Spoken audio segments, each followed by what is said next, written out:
TCC 1275 Created to Glorify God. Point. TCC 1275 Créé pour glorifier Dieu. TCC 1273 Abundant Life in Christ. Cher Père, nous te disons merci pour cette opportunité et la proportion de regarder dans ta parole. Nous invitons l'enseignant de l'Église, le Saint-Esprit d'accomplir son ministère comme nous nous assemblons. Seigneur, nous te demandons d'oindre la parole qui sort de ma bouche pour qu'elle trouve des racines dans les cœurs de toute personne qui va l'écouter. Père, je te prie pour l'illumination, la révélation, la compréhension dans la pensée de tous ceux qui vont l'écouter. Seigneur, je te remercie de m'avoir fait ministre du Nouveau Testament et je te dis merci pour le succès de ce message du fait que le Saint-Esprit est l'enseignant. Merci Seigneur, cela ne dépend pas de moi mais tout dépend de toi, et tu es fidèle. Nous te donnons la louange et te rendons grâce dans le nom de ton Fils Jésus-Christ. Amen. Gloire à Dieu. En tant que disciples de Jésus, il est important que nous comprenions qui est Jésus, pourquoi il est venu dans ce monde, et comment il veut que nous vivions. Dans cette série particulière, nous travaillons sur pourquoi Jésus est venu, et avons plus à dire dans cette leçon. Pour apprécier pourquoi Jésus est entré dans le temps et l'espace il y a 2000 ans et est né dans ce monde, nous avons besoin d'indiquer d'abord pourquoi Dieu a créé l'humanité. Dieu Tout-Puissant a créé les êtres humains pour devenir ses fils et les filles par la foi en lui, puis vivre dans une relation aimante avec lui. Éphésiens 1 versets 4 à 5. Mais il y a plus dans le plan de Dieu pour les hommes et les femmes. Dieu a créé des êtres humains avec la capacité pour le recevoir dans notre être, puis le refléter et l'exprimer au monde qui nous entoure. Notez cette déclaration sur la création de l'homme par Dieu. Dieu a dit, « Laissons, Père, Fils et Saint-Esprit, fait l'humanité à notre image, selon notre ressemblance. » Genèse 1 verset 26, Bible amplifiée. Ce passage a été écrit à l'origine en hébreu, et le mot utilisé dans ce verset porte l'idée, comme. Selon cette déclaration, nous avons été créés à l'image de Dieu, pour être ses imageurs. En d'autres termes, nous avons été créés et sommes destinés à être ses représentants sur la terre.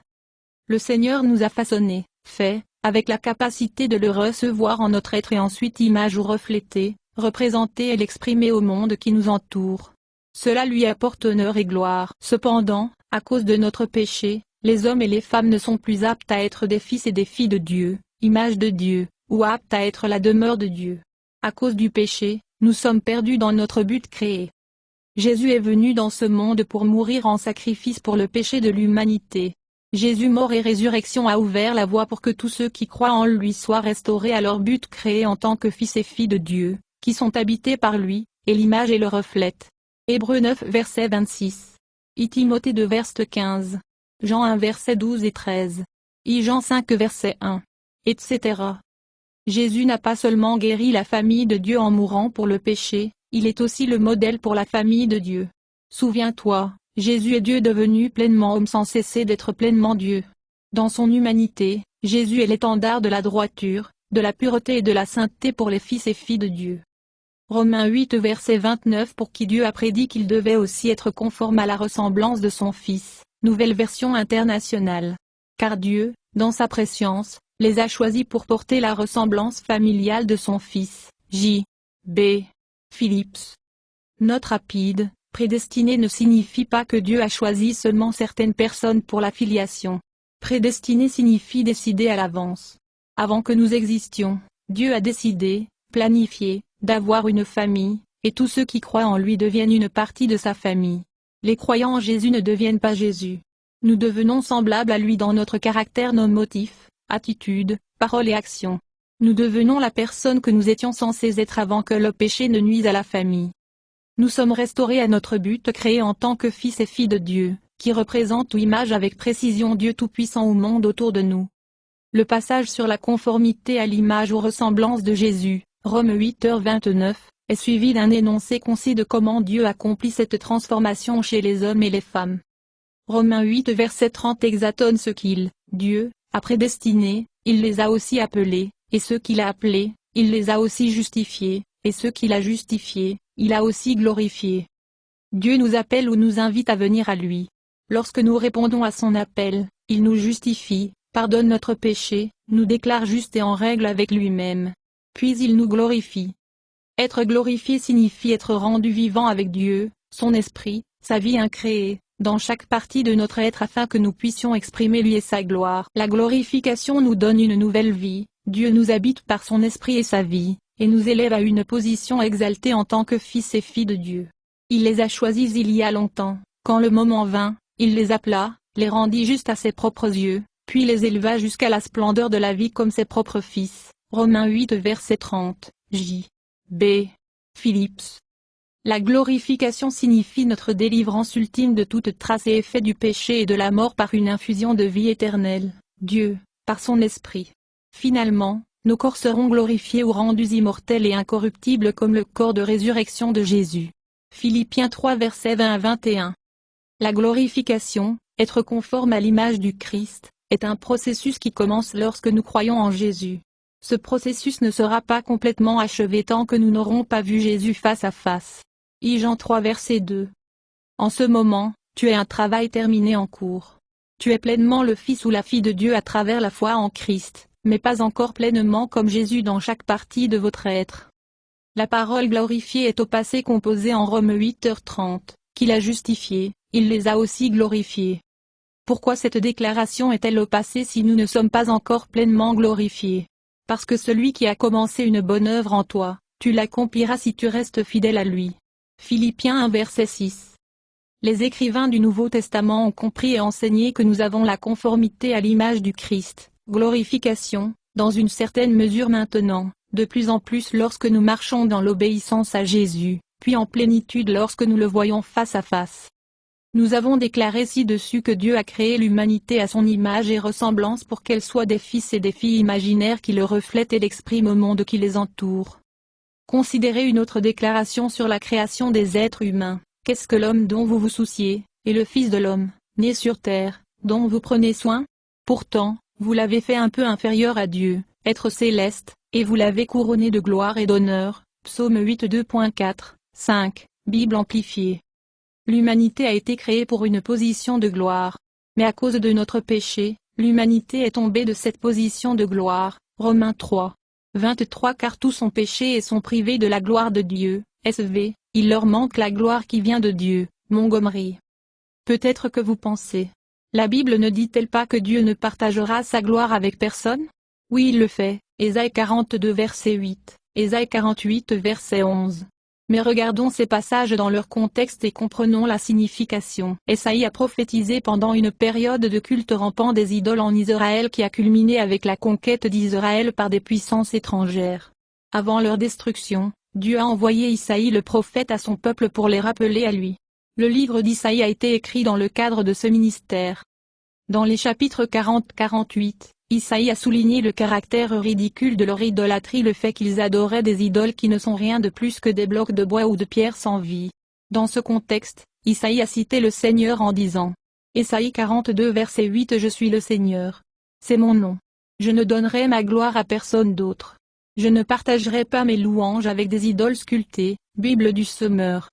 Ésaïe 48 verset 11 Je te sauverai pour mon propre bien. De cette façon, les nations païennes ne seront pas capables de prétendre que leurs dieux m'ont conquis. Je ne leur laisserai pas ma gloire. Bible du Semeur. Le contexte indique clairement que Dieu faisait référence à la gloire qui lui appartient comme étant la seule, Dieu Tout-Puissant, le Créateur et Roi de l'univers, pas la gloire donnée à l'humanité comme son image, comme ses fils et filles qui ont été créés pour exprimer la gloire de Dieu au monde. Jésus est venu dans ce monde pour mourir pour notre péché et ouvrir la voie pour que nous soyons restaurés à notre but créé en tant que personne qui exprime la gloire de Dieu, sa nature et ses actes. D'une certaine manière, le mot gloire est utilisé dans la Bible et lorsque Dieu se révèle. La présence manifeste, ou visible, de Dieu est appelée la gloire de Dieu. Notez la déclaration sur ce qui s'est passé lorsque le temple de Salomon a été consacré en 949 avant J.C. Et Dieu s'est montré dans le temple. À ce moment-là, un nuage a rempli le temple du Seigneur. Les prêtres ne pouvaient pas continuer leur travail à cause de la présence glorieuse de Dieu. 2 Chroniques 5 versets 13 à 14, Bible du Semeur. Bien que ce fût un événement réel qui s'est vraiment produit, comme avec beaucoup de choses dans l'Ancien Testament, il représente aussi quelque chose dans le plan de rédemption de Dieu. Dieu désire remplir son peuple de lui-même, sa gloire, et se montrer aux gens tout comme il l'a fait dans le temple de Salomon. Le Nouveau Testament se réfère aux chrétiens comme le temple ou la demeure de Dieu. I Corinthiens 3 verset 16. I Corinthiens 6 verset 19. 2 Corinthiens 6 verset 16. Le plan de Dieu pour l'homme est que nous soyons saturés avec lui, sa vie, son esprit, sa substance, et ensuite exprime-lui. Notez 2 déclarations écrites par l'apôtre Pierre, un témoin oculaire de Jésus. 2 Pierre 1 2.4 Nous devenons participants de la nature divine, Bible amplifiée. Nous ne devenons pas Dieu. Nous ne perdons pas notre individualité. Vous êtes toujours vous. Il est toujours lui. Il est le Créateur et nous sommes les créés. Mais nous l'exprimons, son caractère et ses actions, par la façon dont nous vivons. 1 Pierre 2 verset 9 Mais vous êtes une race élue, un sacerdoce royal, une nation dévouée, la propre achetée, des personnes spéciales, afin que vous puissiez exposer les actes merveilleux et afficher les vertus et les perfections de celui qui vous a appelé hors des ténèbres dans ses lumières merveilleuses. Bible amplifiée. Dieu s'est progressivement ou graduellement révélé lui-même et son plan de rédemption, son plan pour récupérer sa famille perdue et transformer les pécheurs en fils et filles saints et justes. Paul l'apôtre a écrit que Dieu lui a donné la mission de vous présenter la parole de Dieu dans sa plénitude, le mystère qui a été caché pendant des âges et des générations, mais maintenant est révélé aux saints. À eux, Dieu a choisi de faire connaître parmi les croyants les richesses glorieuses de ce mystère, qui est le Christ en vous, l'espérance de la gloire. Colossiens 1 verset 25 à 27, nouvelle version internationale.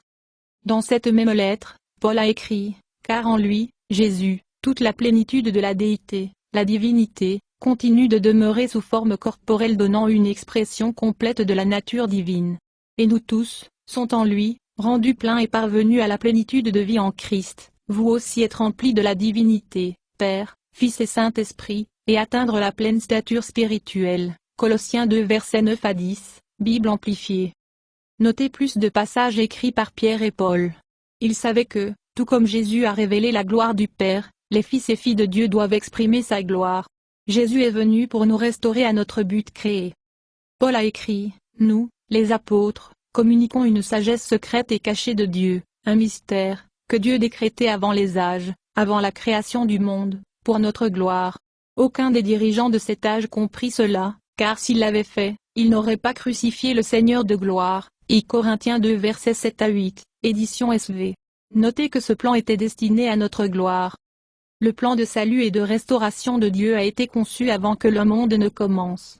Jésus a pris la nature humaine afin qu'il puisse mourir en sacrifice pour nos péchés et amener ceux qui croient en lui retournent à Dieu. Ce plan était et est destiné à nous restaurer à la position de gloire pour laquelle nous avons été créés, filiation et conformité à l'image du Christ, glorification. Paul a écrit, par la grâce de Dieu, Jésus a goûté la mort pour tout le monde dans le monde. Et c'était seul droit que Dieu qui a tout fait et pour qui tout a été fait, devrait amener ses enfants dans la gloire. Par la souffrance de Jésus, Dieu l'a fait un parfait leader, il convient de les amener au salut. Hébreux 2 2.9-10, Bible du Sommeur. Notez que par sa mort et sa résurrection, Jésus a amené les fils et les filles de Dieu dans la gloire. Christ en vous, l'espérance de la glorification. Williams. Christ à l'intérieur et parmi vous, l'espoir de réaliser la gloire. Colossiens 1 verset 27, Bible amplifiée. Paul a également écrit, Dieu, vous a appelé au salut lorsque nous vous avons annoncé la bonne nouvelle. Maintenant, vous pouvez partager la gloire de notre Seigneur Jésus-Christ. 2 Thessaloniciens 2 verset 14, Bible du Sommeur. La première épître de Pierre a été écrite pour les chrétiens confrontés à une persécution croissante, afin de les encourager à rester fidèles à Jésus peu importe ce qu'ils ont vécu alors qu'ils servaient le Seigneur. Pierre leur a dit que ces épreuves mettent à l'épreuve l'authenticité de notre foi, et que la gloire et l'honneur les attendent, et nous.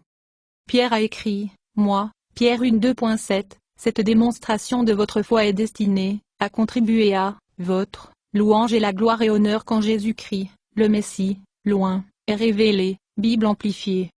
Dans le contexte de l'exhortation des dirigeants de l'Église à s'occuper de leurs troupeaux en tant que serviteurs humbles et semblables au Christ, Pierre a écrit, et maintenant, une parole pour vous qui êtes les anciens, les pasteurs et les guides spirituels, dans les églises.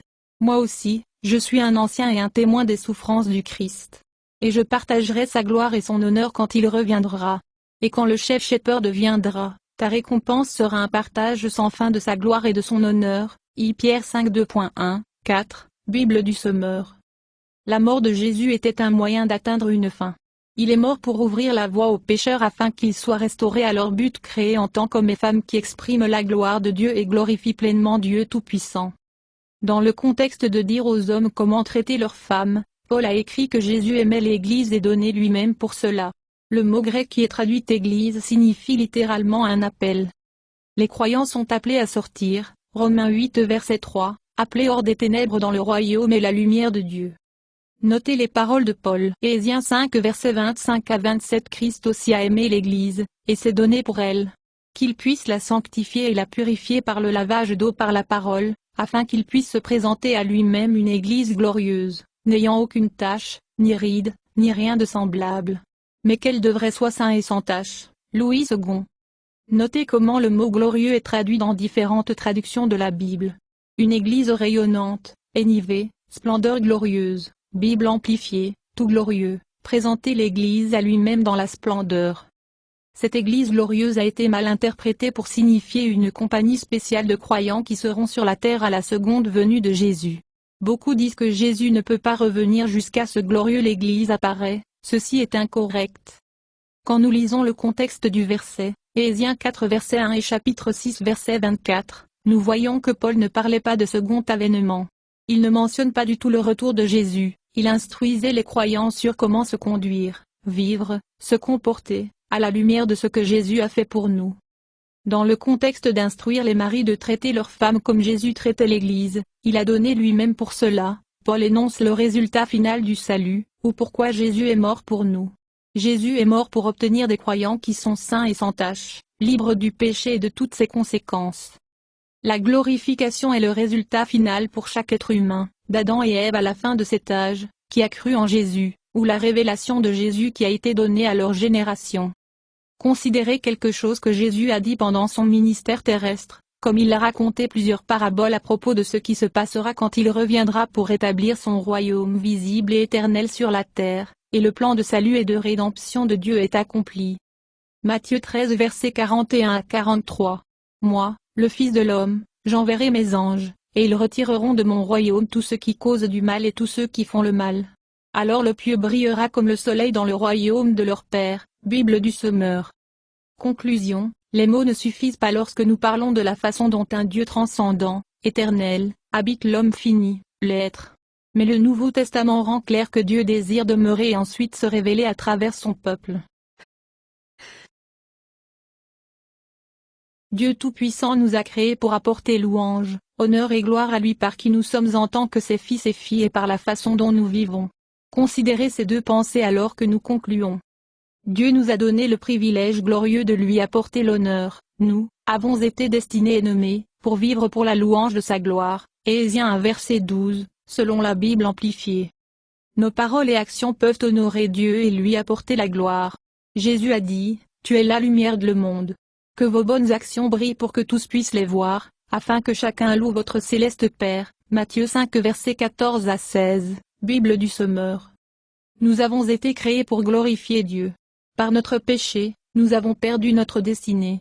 Mais sur la base de ce que Jésus a fait pour nous à la croix, Dieu Tout-Puissant peut habiter en nous et nous rétablir dans notre but créé.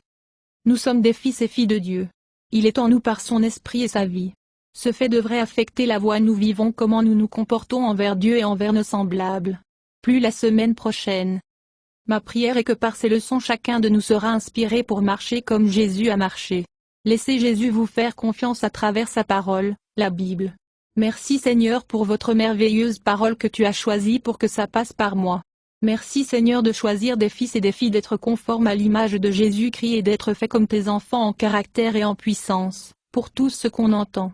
Que cette leçon puisse nous donner le désir de rechercher et de grandir en Jésus-Christ dans cet endroit.